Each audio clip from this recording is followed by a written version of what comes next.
one page or one paragraph.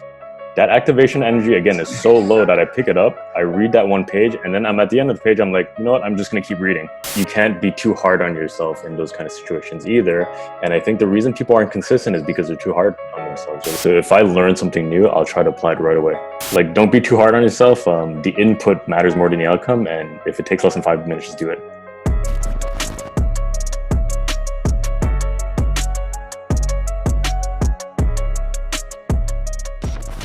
Welcome back to another episode of The Path Project. Today, joined alongside me, we have a very special guest by the name of Ben NG. Thank you so much, Ben, for joining us. We really appreciate it, and it's a pleasure to have you. Yeah, thanks a lot. I'm honored to be on your podcast. Thank you. So we're recording this whole thing during the whole coronavirus COVID situation right now, and I'm sure for a lot of therapists such as yourself, it's probably very difficult to adjust initially, and it's probably difficult to kind of be confined to your home. So how would you say that you adjusted, as well as do you think that you could give the people out there struggling any advice? So for my adjustment, I adjusted surprisingly quickly because normally Dawson ends around late April, early May. Okay. And that's kind of how it lined up. So I kind of finished maybe 3 weeks early. Okay. And in summertime and the off season, I actually generally have less work. So this is kind of the time I normally take for myself where I'll do kind of more reading. I'll try to do some more learning. So the adjustment period for me is already something that I was used to. Okay. But for people who are kind of struggling, I think what I'm super grateful for is actually my environment, in the sense that my apartment has a lot of plants in it. There's actually a lot of nice decor. Like, I have to be super grateful to my girlfriend for that, because I probably wouldn't have gotten so many plants. I can see that. There's a lot of plants, there's a lot of light, and I think that environment is actually making it so that I'm having a little bit easier time hanging out at home all the time, right? So I have a balcony that I sit on in the morning to have coffee or meditate, and then I have plants everywhere. I have plants in my bedroom. I probably have 200 plants in my home, so I find that's been super helpful. Okay. And creating a routine. Okay. So what's happening for me, I find, in terms of the coronavirus thing, is that you feel like you lose control. You go to a grocery store, you have to wait in line, then there's only a certain amount of things you're allowed to do. So I think to kind of take back that control a bit, you could do something like create a routine. Yeah. Like, as simple as that. Any kind of ritual that you can do just for yourself, it'll help you kind of at least maintain a semblance of control throughout this situation. For sure. Right? Cool. I think those are the two things I'd kind of advise, is like, try to make your environment super, super nice. Yeah. Right? As nice as you can make that environment, obviously, and with the means that you have, and create a routine or create something where you can maintain semblance of control and schedule. Okay. That's cool. I like that a lot. The next thing I want to talk about is honestly something I've been struggling probably for a large portion of my life, but especially in the past month, and that's just consistency. I found that it's been very difficult for me to maintain, like you said, maintain a routine, but I found that even doing that, it's been difficult. Whether 3 days a week I've been very productive, 4 days a week, some weeks 5, which is really good. But I'm really trying to strive, and I know it's vital to try to be consistent every single day. So with that being said, what's your take on this, and do you have any ways to maximize consistency? For me, consistency, I think, is all about building a habit, right? And again, like, habit to a lot of people equates to consistency, but I don't really think it's that. I think if you can find something that kind of minimizes the activation energy that you need to do something that you want to be consistent at. So for example, let's give me any kind of example. For consistency, let's say I'm having trouble completing 4 tasks within a day. Let's say. So what would those 4 tasks be? Let's say one is reading, one is some extra learning, another one is working out, and then another one would be writing, journaling or something. Okay, cool. So something that you can do to develop consistency, for reading, let's say, is super low activation energy, kind of like what I was saying. So Mhm. I just keep my book on my nightstand. So as soon as I see it and it's right there. I don't have to go into a drawer and I don't have to like take it out or go find it in a shelf or something. It's right there for me to see. And therefore, if I pass by it before going to bed, I can just open and read it. Right. Right. The second thing I'd say is to actually take away the things that you notice that kind of prevents you from reading. So let's say you normally have a habit of watching Netflix until like X amount of hours, and then you're like, shit, I'm really tired right now and I can't read anymore, because you could do two things. You could either read before, like read a minimum amount of pages before, right? And then go to your Netflix, right? Which is a little bit more difficult for people. Or you can make it really, really hard to access Netflix. Right. Like, so you're making the activation energy really, really low for reading, and making the activation energy really, really, really high for Netflix, or the thing that will distract you. Right? So you could delete your account. You can get like an app that blocks Netflix. I'm pretty sure that exists somewhere. You can put your laptop somewhere where it's hard to access. And if it's easier for you to get that book than your laptop, you'll probably reach for a book. Yeah. You know what I mean? So I think like making things really easy for that activity and making things really hard for competing activities. Okay. Same goes for, let's say, working out. So if I want to work out at home right now, I have kettlebells. So my kettlebells are in plain sight of me right now. I can actually see them right there. So I don't have a tendency of like missing a workout, because I pass by, I'm like, damn, my kettlebells are there. So I'm just going to use all the spots or something. So again, super low activation energy. If I kept them in another room that I'm not normally in, or in the closet or something, then it makes it a lot harder for me to, one, open that closet door, take out my kettlebell, bring it to my living room, use it, and then put it back, right? So you have to make things super easy for yourself, and I think that'll help with that consistency. That's cool. I love that. That's so awesome. I never thought of it that way too, which is really interesting. Super low threshold helps too. Okay. So like, let's say, going back to working out or reading or kind of like doing any kind of like extra learning, like you were saying, if I tell myself I'm going to read this whole chapter, that's a lot, man. I'm like, shit, like I kind of want to don't do that. I kind of don't want to do that, because it's probably take like 2 hours. But if I'm like, I'm just going to read one page or one paragraph, that activation energy, again, is so low that I pick it up, I read that one page, and then I'm at the end of the page, I'm like, you know what, I'm just going to keep reading. Okay. So set like short, like smaller goals, you would say, like at the beginning? Smaller goals, and almost make it silly. Okay. Make it so that you feel foolish not going forward. So if you're like, I'm going to do one push-up, and then you get down, you do that one push-up, and then you're like, actually, no, I could probably do like 20 more. This is stupid. And then you do that 20 more, then you're like, you know what, I'm going to do another set. Okay. Right? Okay. Like don't think too far in advance. Just think of like, what can you do right now that'll help you do something. Okay. That's good. I like that. I like that a lot. Perfect. The next thing moving along is just a little bit more, I guess, about you. So who would you say is, you can say currently, your biggest role model, and why is that person your biggest role model? I wouldn't say a biggest role model in the terms of kind of overall. I would say in different sections. Okay. So for example, like I have a really good business role model. Okay. Right, which is Jess Melody from Synergy. Okay. She's really good at staying very detached in her managerial role, but then she's kind of your friend at the same time. Okay. Right? She can switch it on and off really efficiently, and she's really good to talk to for certain things. She doesn't take things personally. So that's kind of my role model in terms of like a managerial position or kind of like a business role model. Then like even in terms of being a good human, like I'd say Joseph Bondoc. Yeah. Like, he was one of my students at Dawson, and he's probably one of like the best humans I know. He's a super nice guy. He's always super positive, open-minded, always ready to take feedback and learn. So he's kind of my how I should behave towards other people role model. Right. So like I try to take different people as different role models, because one, I find like a shortfall of people and the role models is that if I have a role model that kind of serves as an everything role model, as soon as they fail at another aspect of kind of like being a human in general, right?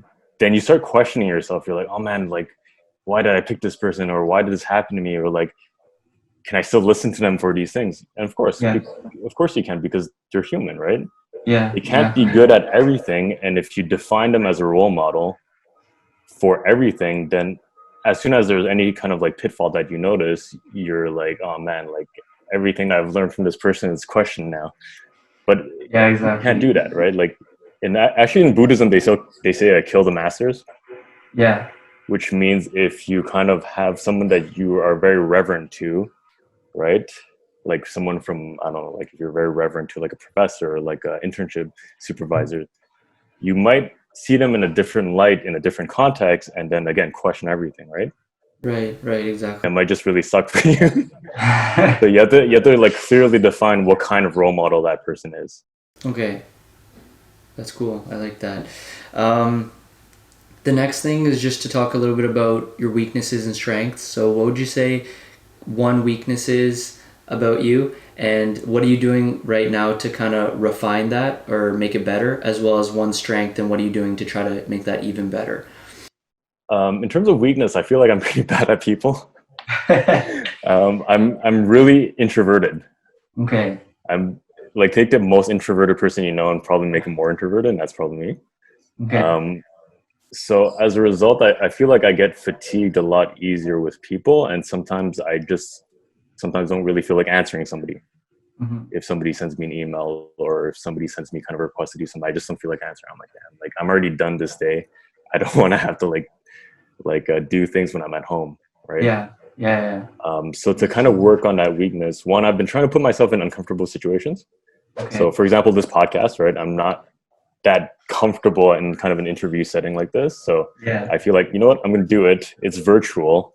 Yeah. So it's kind of making it a little bit easier for me. Yeah, right? for sure. So by kind of making small doses of exposure, I feel like it's kind of preparing me for like larger doses that I might be unprepared for. So like if somebody puts me on the spot, I'll be probably a little bit better than I was before because I dose myself to put myself on the spot more regularly. So you think that confronting your weaknesses is super important then in that case, and not trying to, I guess, hide from them? Absolutely. Like in terms of, if you think of training, right? Like there's always progressive overload. Yeah. Right? There's progressive overload and there's kind of like a periodization. So I see my kind of exposure to people as that as well.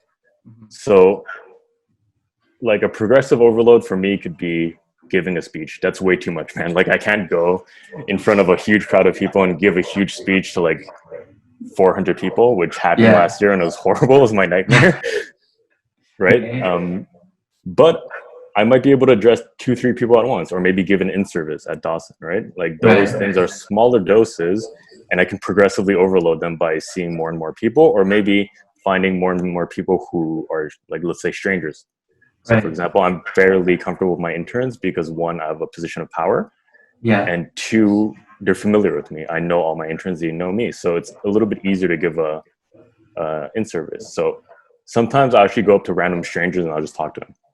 You're right. And that's a really small dose. It could last like maybe 3-4 minutes, right? There are no stakes whatsoever, right? Because that person's gone, probably forgets I exist. You know what I mean? So there are very little stakes involved in that interaction, but it's a little bit harder for me because that person's a stranger.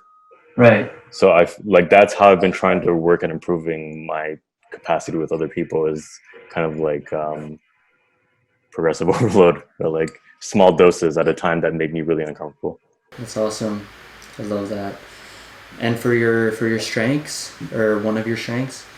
I think consistency. I'm super consistent as a person in general. Like for example, I've never missed a planned workout. Like I don't not read before I go to bed. Okay. Like again, I'm very consistent with meal prep, things like that. I'm consistent with like continuing education. But again, I think it's because those strategies that I had before made me a consistent person. Not necessarily, I wasn't born like this, but I think over time I was able to cultivate that. Okay. And when you say those strategies before, what are you referring to exactly? Kind of referring to building, like making a really low threshold for things, like kind of trying to change the activation energy of a specific activity, you know? Okay. Cool. So even in those, I want to pick on that a little bit more. So even in those times where maybe you don't, because there's got to be times where you're not really feeling for it sure. per se, and you got to work out or you got to read. Then what exactly is going through your mind at that point, since you're able to maintain that consistency? Well, I think the thing is, for example, you said kind of like too tired to work out, for example. Okay, yeah, that's a good example. So let's say if I'm too tired to work out that day, I've had like a long, maybe like 8, 9, 12-hour day or something like that. Yeah. And I had a planned workout for that day. Mm-hmm. I'll just do something easier. I'll pick kind of like the most bang for my buck things that I could do. I'll do those, Okay. right? And I'll kind of subjectively grade them. So an 8 on 10 difficulty might be a lot easier or a lot lighter on those kind of days than it is on a fully rested day, right? So like let's say if I can deadlift like 400 pounds, right? On a fully rested day, that 400 pounds might be, I don't know, like an 8 on 10 difficulty. But then on a day where I worked for like 13 hours, that could be like a 20 on 10 difficulty, right? Yeah, So, exactly. right. So I try to judge it subjectively at that time. And I don't want to be too hard on myself either, right? Like I can't be like, damn, you're a piece of shit for like not reading. Yeah. Like, you're a piece of shit for not like doing your full workout. No, I did part of a workout and that was probably harder than a workout than I'm fully rested. Right. Right. And same for reading. I'll be like, okay, I'm just gonna read 2 pages, I'm done. Okay. All Right. right. Like you have to understand that like even if you read 2 pages a day for like a whole year, that's still like over 600 pages, right? Yeah. That's a couple books. Yeah. Right. So you can't be too hard on yourself in those kind of situations either. And I think the reason people aren't consistent is because they're too hard on themselves. They're like, well, I'm not going to get a good workout anyway, so I'm just not going to do it. No, you can still do something, right? Yeah. Or like, Exactly. or like this whole day is wasted because I didn't do that. No, like you can do a smaller version of it and you're fine, Okay. right? Like I like that. see the bigger picture, and the overall picture is a little bit more important. Okay, that's cool. I like that a lot. The next thing is actually something you introduced me to. So, Alive Time versus Dead Time. The original guy who developed it was Robert Greene. You introduced it to me. And for those of you that don't know, the concept just basically discusses that people that are living in Alive Time are more proactive with their time. They're more efficient. They get stuff done throughout the day. Like he was saying, you can at least get something done. Don't just say that it's a wasted day. That's someone that's more alive versus someone that's dead, who's just passively watching more of the world go by and just not proactive at all. With that being said, how are you ensuring that you are living in a lifetime? So right now, I find it's a very rare opportunity in the sense that a lot of people might feel kind of restricted because you're in quarantine, you're like chilling at home all the time. Like you're like, I can't get the work done, right? Because I can't go out or whatever reason. But you can always reframe that to something that you might never experience again. Okay. Like let's say you were allowed to go to work and you were allowed to like kind of go to the grocery store or like take public transit without a mask or just do anything. Yeah. And then somebody offered you 2 months off, right? To like a certain extent paid, because let's say you were doing the CERB or working from home or something like that, you'd probably take it. You'd probably be like, damn, this is kind of blessed, right? Yeah. Like you can reframe it as that. So like I see it as an opportunity that I might never have again. I might never be able to kind of study on my own time or read the books that I wanted to, or maybe even work out on a daily basis, right? So that's what I'm kind of using this time as. I'm seeing it as something I may never have again. And like the amount of time I can spend with my girlfriend, right, is unheard of. For sure. Right? So I think just by reframing it can be considered more alive time. Right? Not being mad at it can be considered more alive time, right? That's cool. That's awesome. I want to talk specifically about one of your setbacks and kind of how you dealt with the situation, as well as what you learned from it. So like any kind of setbacks that I might have had? Yeah, any kind of setbacks that you, maybe specifically one comes to mind, or it's completely up to you, whatever you want to share. So growing up in an Asian household, naturally I was supposed to be a doctor, like a lawyer, like an engineer, or something like that, like some kind of like STEM sciences, right? So I was like, shit. In high school, I wasn't that great. I was like terrible student. Mm-hmm. I hated it. I almost dropped out actually. Mm-hmm. And then I was like, oh man, like this sucks. I'm just gonna work in restaurants now. You know what I mean? So I worked in restaurants for like a few years, and then again I just like hated it. I was like, damn, like the workload is crazy. You work 70 to 80 hours a week on Wow. your feet for like really minimal pay. People are yelling at you, like it's really high stress, right? Right. And I felt kind of like a failure because everybody in my family has been to university. Right. My grandfather is a self-taught engineer. Whoa, okay. I was like, damn, this sucks, man. Like I'm ashamed, like shame upon my family. Like my ancestors are ashamed of me. But I was like, you know what, like why don't I just make the best as I can right now, right? Because I can't really, like I couldn't really apply to university at that time, and I got rejected by all the CJEPs I applied to. So I Wow. applied to like Dawson, Vanier, Marinapolis. Like I even applied to like Untitled, like the French ones, and I was like, they all refused me. So I was like, shit. Like the problem with that is that in Quebec, you need to either do like something. You need to either go into university after having done CJEP, or Okay. go to like another province and do like high school, right? Like grade Right. 12. Right. Or you could wait until you're 21 and apply as a mature student, Okay. right? So I was like, you know what? I'm going to work in a restaurant and I'm just going to bide my time. I'm not going to like keep hating myself working in restaurants, right?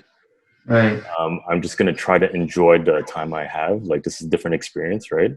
That I might not have gone if I went straight to CJEP than to university. Right. And as I was working, I was still kind of trying to read up on things that I enjoyed. So I really liked training at that time because I've always been doing martial arts. So I really Right. like training. So I'm like, I'm just going to read like about training. So I read about training. I tried to like train other people that worked at the restaurant actually, That's which is cool. pretty funny, like waiters and busboys and people like that. Actually, the set of kettlebells that I referred to earlier was something I bought when I was working in restaurants. That's awesome. Okay. So I was like, cool, this is kind of like a home gym that I can have. So I was like, I'm just going to keep reading about things I enjoy while working in restaurants. So, and then after I think I was 22, maybe. Yeah, I was 22. I applied to university. I got accepted in the certificate program where I did the prerequisites for exercise science. And then I Okay. got into exercise science the following year. Okay. So that was pretty cool. That's Like awesome. that was kind of like a setback that I had. But again, I think reframing it is important. Okay. Um, and kind of again treating it as a lifetime, like you were saying, right? Like I could have just worked at a restaurant and been like, oh, this sucks. Whereas I tried to read as much as I could. Yeah. That's Um, awesome. I love that. what I'd caution against that though is when it comes to like evaluating your own setbacks, Mm-hmm. right? I think it's really easy to look in hindsight as though it was planned, Okay. right? So like in hindsight, you can look at it and be like, oh yeah, he kind of planned to do this. But no, I had like meltdowns like every month or something. I was like, no. like Oh it's no. right. Like it's really easy for me to kind of go back in time and curate my own story for you and be like, Right. actually, this is my story. This is kind of planned. Like it worked out great because now I'm an athletic therapist and I'm working in it. But no, like there's a lot of time of uncertainty during that period. So like Yeah. anybody watching this should also kind of be like, um, it didn't work out perfectly for him the entire time, right? Like it Yeah. didn't work out perfectly for me the entire time. I was like freaking out constantly, Yeah. even while I was like working in restaurants and reading about things I enjoyed.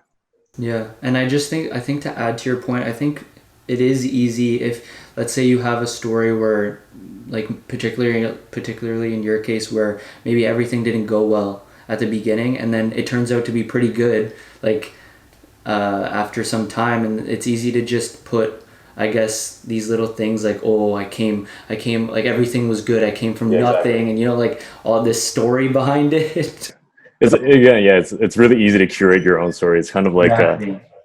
you're like, yeah, everything was intended, but not absolutely not. Like No. if I took one different direction, I probably wouldn't be in the position that I am. And something that like you have to recognize when you read about other people's stories too, Right. or like when Right. you kind of like listen to your mentors, right? Like things didn't go to that smoothly. Like Right. there are things that I can omit really easily, like Mm-hmm.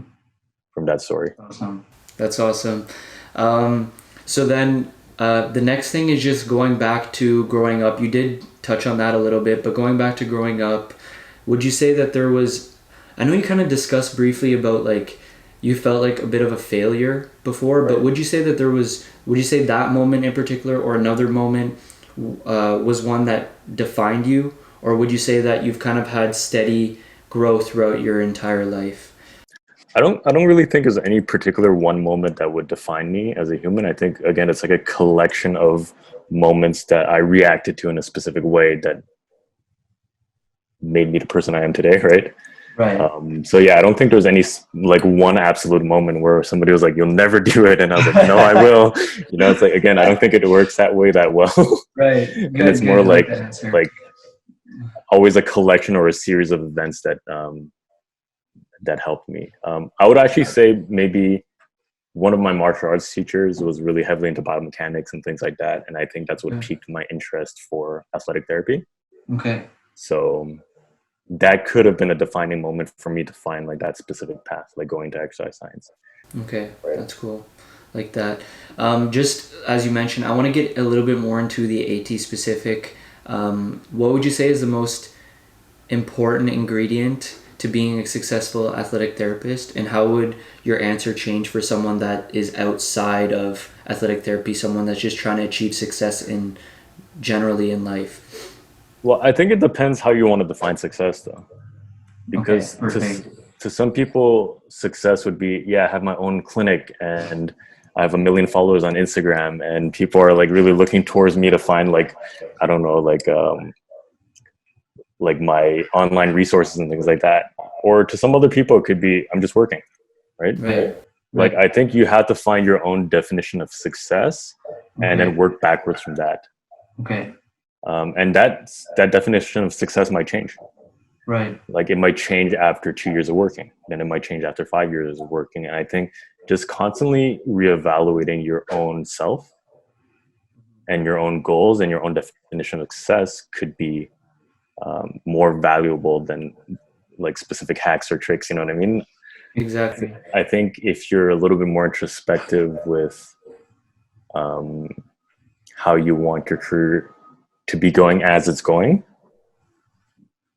it's probably like the most valuable tip I can give is like, what do I want? Or Right. is it what does, or am I framing this in terms of what other people deem as successful, right? Right. Like, because you can always see like the greats, right? Like the great athletic therapists who are out there, like, oh Yeah. yeah, they're professor at university. They're also Yeah. like they also have their own clinic that they own and Yeah. operate. Mm-hmm. They've worked with the CFL, they've worked with the Olympics, but like, why does that definition of success have to be your definition of success? Right. And then as soon as you define that, then I think one, you'll have a lot less pressure on yourself Mm-hmm. because you'll stop looking at others for comparison, being like, oh man, like I wish I could Yeah. be like that guy. And yeah, like I think after you've made that definition, then you're good, right? So you think almost like the more you know yourself as an individual, in a way, the more successful you'll be. Yeah, in any kind of field, to be honest, like Yeah. especially like athletic therapy, because there's a lot of like kind of opposing viewpoints and things like that. Right. And the more you know yourself and the more you know your own biases, the more you can address those. Okay. And again, that's something that I'm constantly working on, you know, like it's not something that I have innately in my back pocket. It's something that um that's evolving as I go, right? Right. Right. Right. Awesome. Um, So, as a student, because obviously, for those of you that don't know, he was my former supervisor at Dawson. It's been like what 2 year, a year now, 2 years. Yeah, you're So, I've always admired your knowledge, I guess, as a whole, and your ability to just look at things, like your perspective on things, but just the way you looked at things, both related to our field as well as related to life.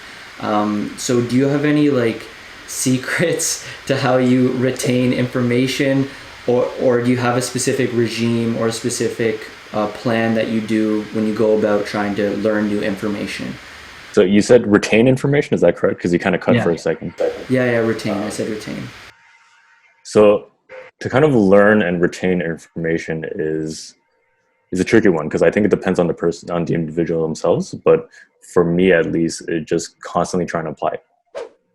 So if I learn something new, I'll try to apply it right away. Right. And then sometimes I'll even tell my girlfriend, she'll just be like, I don't know what the hell you're talking about.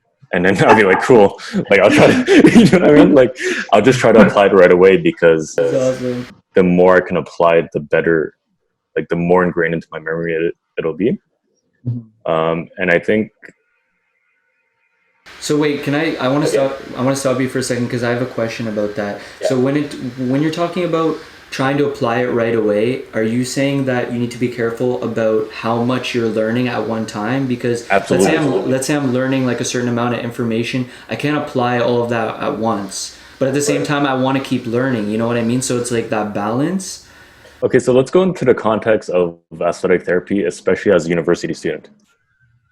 Okay. So let's say if I was learning something about, let's say, you took neuro this year? Neuro was last year, I think. Okay, so, well, anyways, let's say I took a class about like neuro, and I just learned something, right? And I just learned like a bunch of different things. Let's say I just learned like the dopaminergic pathway, and then like how like smooth motions and like helps you move, essentially. Yeah. You can apply it by being like, well, actually, maybe if I have a patient that day, I can be like, hey patient, you're not going to know what I'm talking about, but isolating a specific muscle doesn't necessarily help you that much. It's because your brain functions on patterns as opposed to specific muscular activation. Okay. Right. And that sometimes is for me more than it is for them, because I'm kind of reminding myself of that information. Yeah. And they might just kind of gloss over it, or you can be doing it as you're like doing like NMES or something like that. You just like throw out a random tidbit during downtime of a treatment. Right. And then that already help you, one, kind of like explain to somebody else, and it helps you assimilate that knowledge a little bit more. Right.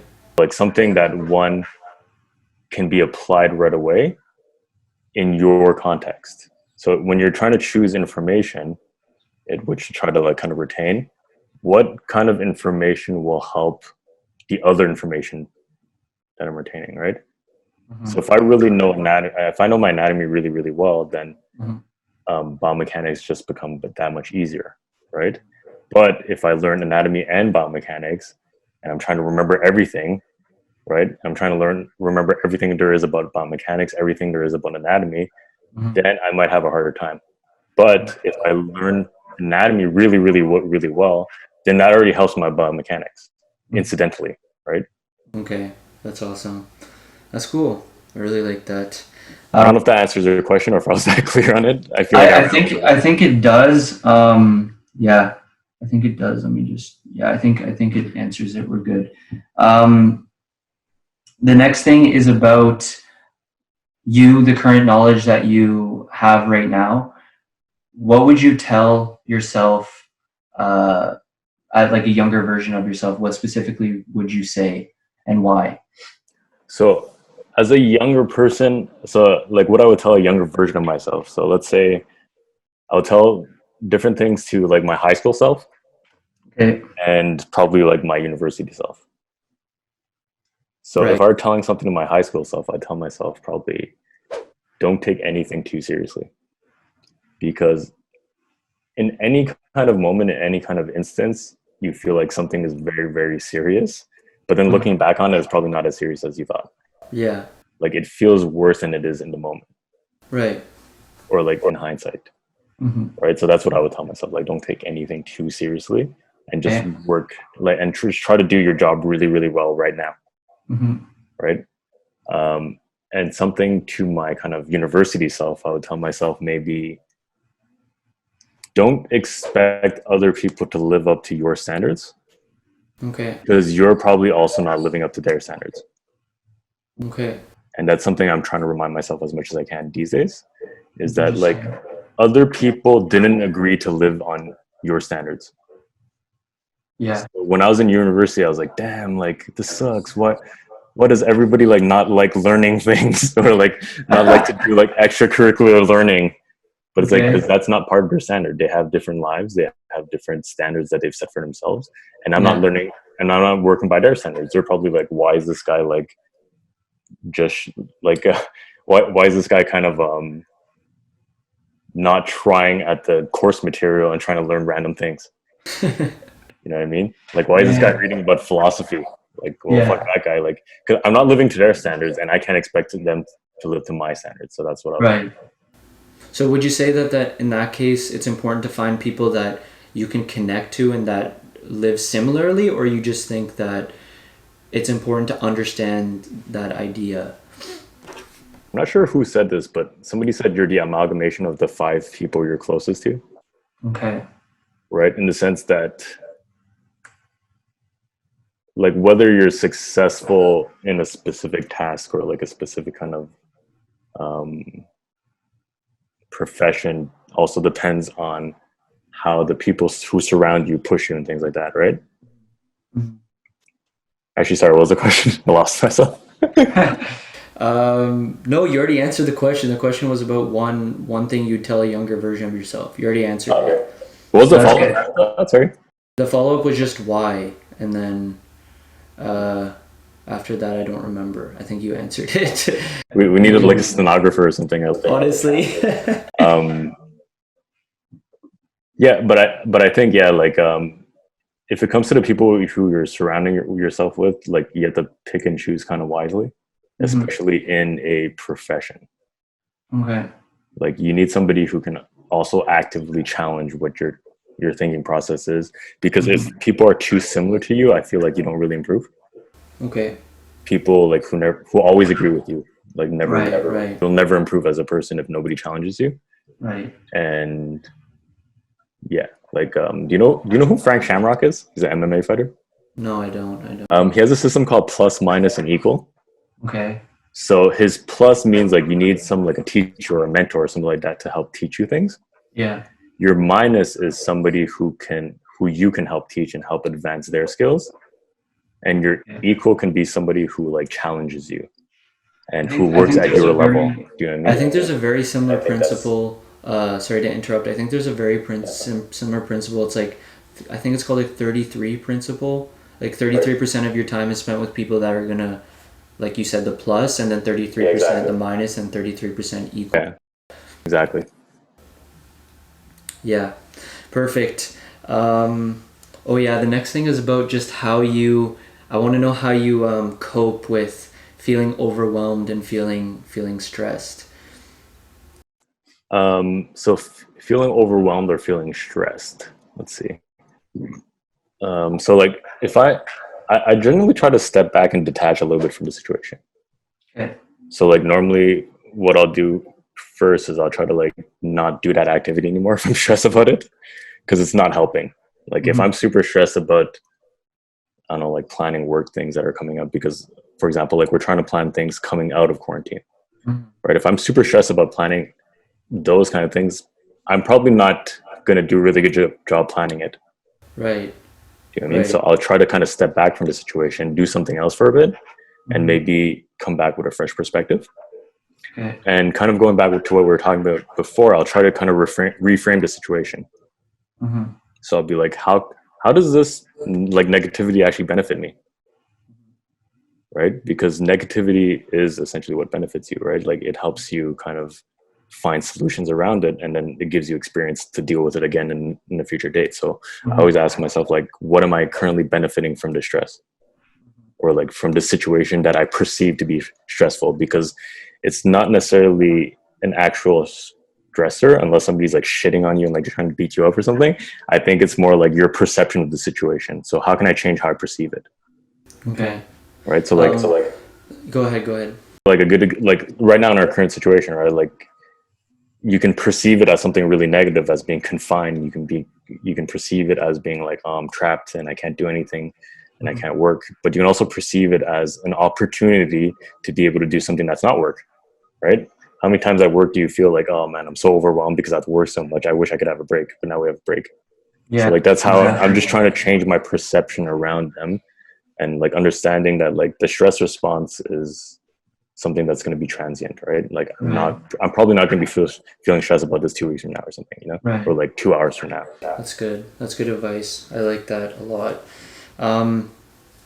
I want to get into a little bit about preparedness, because this is actually something we've talked about like a long time ago, and I just kind of want to share with everyone that's watching. But It was specifically, let's say you're preparing for something and 2 days before the exam, there's something gets in the way, whether it's something personal, whatever it may be. Let's say it's an exam, an event, whatever it may be. How can I ensure that I'm prepared even before, so that even if that thing that happens 2-3 days before gets in the way, I'm still going to be able to perform well for that exam or that event, whatever it is. So like, let's say you have some like a really important kind of like date coming up, like an exam, and then all of a sudden 2 days before something happens, like shit hits a fan. Yeah. Then you don't get that like cramming session that you have that you normally. Pretty much. So one thing behind it is, I think, is if you're already prepared enough, then maybe at that point you don't need any more preparation. That's best case scenario. Yeah. Best case scenario, I've reviewed every single day. Yeah. And then something happened, I've reviewed enough that'll kind of cover it, right? Right. Worst case scenario is I didn't do anything, and then 2 days before, shit hits a fan. Yeah. Right. At that point, I can just try to do my best. Right. I mean, if I have an exam where I know zero to material of, right, I can try to evaluate what I don't know, right? Because chances are you know more than you think you know, or chances are like other things in other classes will probably help reinforce this class, right? So I can evaluate what I don't know first and try to work off that, and then just cram as much as I can, or just take the loss. Okay. Again, it's kind of like what I was saying earlier, is I feel like in the moment, everything feels like it's dire and it's stressful. And then if this one bad thing happens to you, you're fucked forever. But I don't necessarily think that's the case. I think you'll probably recover from it. Even if you have to like retake a class the other year, you'll recover from it. You know what I mean? Like reframing in that sense, where like, can I take this loss and learn from it right now?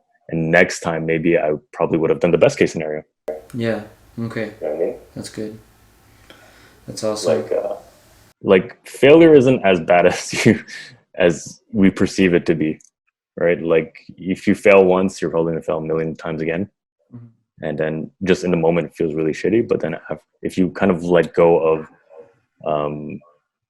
the feeling of disappointment associated with failure and things like that, then you learn from it, and then you just persist, right? Yeah, I totally agree with that. The next thing is about, there's a concept that I kind of learned about recently, and it's just about strengths and weaknesses. So do you believe, I just want to get your take on it. So do you believe that if you put your mind to anything, whether it's something you're very good in, one of your strengths, or it's something that you're very weak in, no matter what it is, you can achieve the goal that you want to achieve? Or are you more of a believer that you need to focus on the things that you're good at and kind of find the people that surround you to help you with your weaknesses and give you more of that complete whole? I guess that'd be more of a business setting, but I think it's both, actually. I think you have to kind of do the things that you're strong at while being aware of your weaknesses. Okay. Right. So again, like kind of like what I was saying, I'm bad with people, right? Like I'm introverted. I'm not that social as a human being. So I'm aware of that. Right. And I'm constantly trying to figure out how to mitigate that while I'm working. Right. Because obviously athletic therapy is a super kind of social exactly profession. Right. So when I do things that I'm like quote unquote strong at, like, right, which is research and things like that, and trying to like do a little bit of more continuing education. I don't necessarily need people for that. Right. Yeah. So I feel like that's already suited for me. I'm happy doing that. That's probably why I'm more consistent at it. Right. Yeah. But when it comes to like the people part of things, I had to figure out like, well, how can I be aware of this weakness? One, right. And that's by like reminding myself. Two, like, how can I improve this? So like, that's kind of like what I was telling you about, like microdosing those like exposures to people or like uncomfortable situations regarding people. And how can I ask for help? Right. Like help is something that you can always ask for. So you go to anybody like, hey, like I'm having a hard time doing emails or whatever. Can you do this for me? If they say no, then just do it on your own. Like just tough it out or whatever, you know? Yeah. There's always a time and place where there's somebody who is more social and a little bit better suited for the task to be able to do it than you. Yeah. Yeah. Right. And if not, then just do it. Like, Yeah. there's nothing else I can say to that, because like by doing it again, it's another repeated exposure that is in a controlled setting that will eventually make you more comfortable at doing it. Or you may never feel comfortable at doing it, and you should still just do it. Like, there are things that it's okay to be uncomfortable sometimes, right? And as long as it's not kind of really overwhelming or like destroying your life, then you can try to do uncomfortable things more and more often. Right. That's good. I like that answer. Um, the next thing is funny because you mentioned that you don't like talking in front of people, and I'm just going to give a completely hypothetical situation. But if you had no choice and you had to give, assuming that you're more comfortable, I guess, you had to give a keynote speech, 2 to 3 minutes, in front of like thousands of people. They're all trying to find the path to their dreams, path to success. What are 3 lessons or like tidbits of advice that you would give them to kind of try to change their life? And I had to like give a keynote speech on that. Yeah. Don't be too hard on yourself. Like, Okay. everybody beats themselves out over like really small infractions, even though they got most of the work done. Right. You know what I mean? They're like, oh no, like my project was shit because of this one like part of it. But yeah, don't beat yourself up over like random things like that. Like, Right. chances are, unless it's like a really glaringly obvious like mistake, then people won't notice it. So yeah, don't beat yourself up. I think the input counts more than the outcome. So if I'm always thinking about the outcome where I'm like, oh yeah, I want to be super successful, I'm going to start like an Instagram page where I can become like have 1 trillion followers, and then everybody will know that I'm the greatest athletic therapist in the world. Yeah. Yeah. And then all of a sudden, like, COVID happens and you can't do that anymore. Yeah. Right? Like, did I try my best to get that outcome? And if I did, then the outcome doesn't matter. Okay. Right? If I like worked really, really, really hard on something, and then that something didn't come out as I planned, right? Right. Then it could have been like so many different extraneous factors. So I Right. can be like, well, I tried my best, and that's fine. Like, the input matters more than the outcome. Right. You know what I mean? If I didn't put any input at all, and then I didn't get an outcome that was desirable, then I'd be like, damn, like, yeah, I kind of fucked up. Like, that was my fault. You know what I mean? And then you can be kind of hard on yourself, because that is kind of a situation where it's a little bit more deserving. Right. But if you really, really, really tried your best and then you didn't get the outcome you wanted, then that's not something you should judge yourself on again. Right. For sure. And a third thing, if it takes less than 5 minutes, just do it right now. Like, Okay. I found myself again, like, procrastinating to do things, right? Yeah. But I'll just think about it, like, does this take 5 minutes? And if it doesn't take more than 5 minutes, I'll just do it right away. And then I actually often feel good about it. Like, a lot of people kind of put off sending that email that they need to do, or like, I don't know, like washing the dishes, or like something even small like that, or like even just kind of replying text message, and they just like feel like tremendous amount of guilt throughout the day because they didn't do that thing, right? But if you ask yourself, well, if it takes 5 minutes, just do it now. You know, like. Yeah, that's good. I love that. That's really good. Yeah, like, don't be too hard on yourself. The input matters more than the outcome, and if it takes less than 5 minutes, just do it. That's good. Three pieces of good advice. The final thing I just want to ask for you specifically, what is the single most important thing that is necessary for you to maximize your performance? I think it's it's going to be hard for a lot of people to get this, but like, just do it sometimes. Just do it. Don't overthink it. Don't kind of overplan it either. Just do it. Like, if I need to get something done, just start typing. Or like, if I need to help somebody, just go and do it. Like, let's say you're. So more of like a don't think, just do type of thing. Don't necessarily overthink and just get started, because I find a lot of people kind of confuse like planning or talking about something, or kind of over researching something as work. But in the end, just doing the work is work. Do you know what I mean? Right. Like, if you've ever had like a meeting where I don't know, like, you're in You're in third year? Yeah, third year. Like you did like the 352 project, right? Yeah. Okay, so let's say you had like a team of 4 people for your 352 project, and then you had like meetings every week Mm-hmm. to like decide what you're gonna plan on doing, and then you're just planning about planning, Yeah. and then you waste probably like an hour and a half or 2 hours just doing random like planning on things, right? You're not doing work. It feels like you're doing work because you've all gone together, you're talking about the work, but you're not doing work. Right. Just sit down and get started, or like plan like a minimally viable product, like Right. something that like the lowest amount of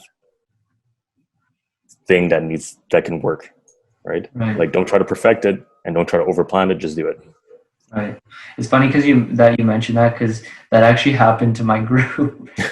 Planning for like probably 5 hours. We were just talking and just arguing, discussing. Yeah, exactly.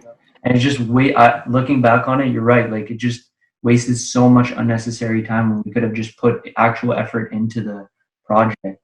But like to some people, it feels like doing work because you're talking about work, right? Yeah. But in the end, if you just sat down and be like, all right, do you want to just all 3 of us just make two programs each right now, and then you just look through it and you're like, all right, this we need to change, this we need to change. You have a framework of something to change as opposed to kind of like a vast nothingness to kind of like figure out, right? Yeah. Exactly. That's awesome. Okay, perfect. So the final thing is just to tell everyone out there watching where they can find more information about you. So you can find me at Synergy Sports Therapy and Performance. That's in the West Island. So I do a lot of strength coaching there. So I'll do kind of like off-season athletes or splits throughout the year. I also worked as an athletic therapist and at Dawson College. So as an athletic therapist with Carla and Michelle. Great. Thank you so much again, Ben, for coming on. And that pretty much concludes the second episode of the Path Project. So again, thanks again so much for coming on. And that's pretty much it, guys.